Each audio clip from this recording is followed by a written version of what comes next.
Think beyond a degree. Build real impact. Shape your future with an MBA. From IILM University.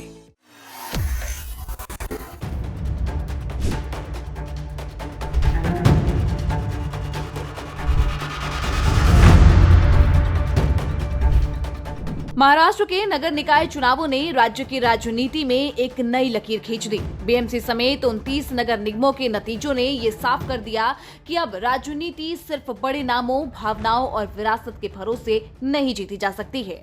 Thackeray brothers की करारी हार और पवार परिवार की कमजोर होती पकड़ इस बदले हुए राजनीतिक मिजाज का सबसे बड़ा सबूत बनकर सामने आई है। ये नतीजे सिर्फ महाराष्ट्र के लिए ही नहीं बल्कि पूरे देश के राजनीतिक परिवारों के लिए भी एक सबक बनकर सामने आई है, क्योंकि करीब 3 दशक तक बीएमसी पर शिवसेना का कब्जा रहा। ये संस्था ठाकरे परिवार की राजनीतिक, आर्थिक और संगठनात्मक ताकत की रीढ़ थी। उद्धव ठाकरे के लिए ये चुनाव सिर्फ स्थानीय निकाय का एक चुनाव नहीं था बल्कि राजनीतिक अस्तित्व की लड़ाई भी थी, और यही वजह थी कि करीब 20 साल के बाद भी उद्धव ठाकरे और राज ठाकरे अपने पुराने मतभेद भुलाकर एक साथ आए। ठाकरे ब्रदर्स का साथ में आना महाराष्ट्र की राजनीति की सबसे बड़ी हेडलाइन बनी थी। समर्थकों को उम्मीद लगी थी कि बाला साहेब ठाकरे की विरासत, मराठी अस्मिता और भावनात्मक अपील एक बार फिर से मुंबई की राजनीति में जादू दिखाएगी। चुनावी मंचों पर भी खूब जोश दिखा, भाषणों में आक्रामकता थी और ये संदेश दिया गया कि मुंबई की पहचान बचाने के लिए ठाकरे ब्रांड की वापसी जरूरी है। लेकिन जब नतीजे आए तो ये साफ हो गया कि मंच की गूंज और मतदान की सच्चाई के बीच एक बड़ा अंतर था। मुंबई की जनता ने इस बार भावनाओं से ज्यादा परफॉर्मेंस को तरजीह दी और मराठी अस्मिता का मुद्दा, जो कभी शिवसेना की सबसे बड़ी ताकत हुआ करता था, वो इस बार फेल हो गया, क्योंकि अब महानगर की जमीनी हकीकत बदल चुकी है और ये बदलाव ही वो कारण है जो सभी राजनीतिक पार्टियों के लिए सबक बनकर सामने आई है। पहला और सबसे अहम सबक कि विरासत अब वोट की गारंटी नहीं रही है। ठाकरे और पवार परिवार दशकों तक महाराष्ट्र की राजनीति के केंद्र में रहे। मुंबई में ठाकरे नाम सत्ता का प्रतीक था और पश्चिम महाराष्ट्र में पवार नाम सियासी ताकत का दूसरा नाम।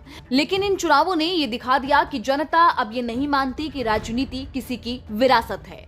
दूसरा बड़ा सबक ये कि भावनात्मक राजनीति की एक सीमा होती है। ठाकरे ब्रदर्स की रणनीति ज्यादातर पहचान और भावनाओं के इर्द गिर्द ही घूमती रही।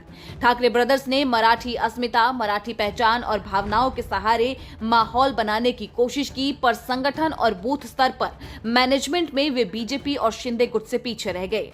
भाषणों में दम जरूर था लेकिन वार्ड स्तर पर पकड़ कमजोर रही, और यही वजह है कि उद्धव और राज ठाकरे की जोड़ी न मुंबई बचा सकी, न ठाणे, न पुणे और न ही नासिक में कोई बड़ा करिश्मा दिखा सकी। वहीं बीजेपी और शिंदे गठबंधन ने भावनाओं से लड़ने के बजाय प्रशासन, विकास और स्थिर नेतृत्व को अपना हथियार बनाया। मुख्यमंत्री देवेंद्र फडणवीस की रणनीति, शिंदे गुट की स्थानीय पकड़ और बीजेपी की मजबूत मशीनरी ने विपक्ष के हर दाव को काट के रख दिया। वहीं अजीत पवार को महाराष्ट्र की राजनीति का सबसे बड़ा और ताकतवर निर्णायक नेता माना जाता रहा है। पुणे और पिंपरी चिंचवड जैसे इलाके एनसीपी और पवार परिवार के गढ़ माने जाते थे। इसके बावजूद भी एनसीपी दोनों नगर निगमों में सत्ता हासिल नहीं कर पाई। पहली वजह यह रही कि सत्ता में रहते हुए भी प्रशासनिक पावर चुनावी भरोसे में नहीं बदल सकी। जनता को यह भरोसा ही नहीं दिखा कि स्थानीय स्तर पर समस्याओं का समाधान हो रहा है। वहीं बीजेपी ने इस खाली जगह को भर दिया और ये नैरेटिव बना दिया कि असली विकास और स्थिरता बीजेपी ही दे सकती है। दूसरी बड़ी वजह एनसीपी की अंदरूनी टूट और अस्थिरता। भले ही चुनाव के वक्त शरद पवार और अजीत पवार साथ आए हो, लेकिन कार्यकर्ताओं और मतदाताओं को ये भरोसा नहीं हुआ कि ये एकता स्थायी है। जनता अस्थिर गठबंधनों से दूरी बनाती है और बीजेपी ने इसी कमजोरी को अपने पक्ष में इस्तेमाल कर लिया। वहीं राजनीतिक विश्लेषकों का यह मानना है कि शहरी मतदाता अब व्यक्तित्व या फिर विरासत से ज्यादा परिणाम देखता है। पुणे जैसे शिक्षित और शहरी क्षेत्र में बीजेपी की संगठनात्मक ताकत, स्थानीय नेतृत्व और स्पष्ट राजनीति पर भारी पड़ी। ये संकेत है कि परिवार के नाम पर बनी राजनीतिक पूंजी अब धीरे धीरे कमजोर हो रही है। वहीं महाराष्ट्र के इन नतीजों का असर राज्य की सीमाओं से बाहर भी देखने को मिलेगा। ये चुनाव देश की उन तमाम पार्टियों के लिए एक चेतावनी है जिनकी राजनीति परिवारों के इर्द गिर्द घूमती रहती है। बीजेपी जिस तरीके से परिवारवाद को अपने राजनीतिक नैरेटिव का केंद्र बना चुकी है, उसका असर अब जमीन पर पर दिखने लगा है।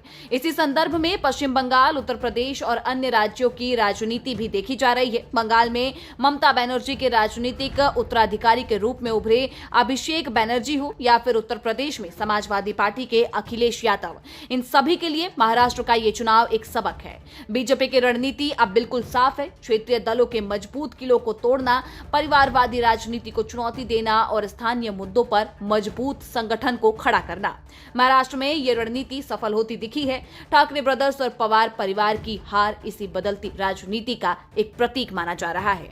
लेकिन आप इस पूरे चुनावी समीकरण को कैसे देखते हैं, हमें कमेंट सेक्शन में जरूर बताइएगा और देश दुनिया की तमाम जानकारियों के लिए देखते रहें दैनिक जागरण।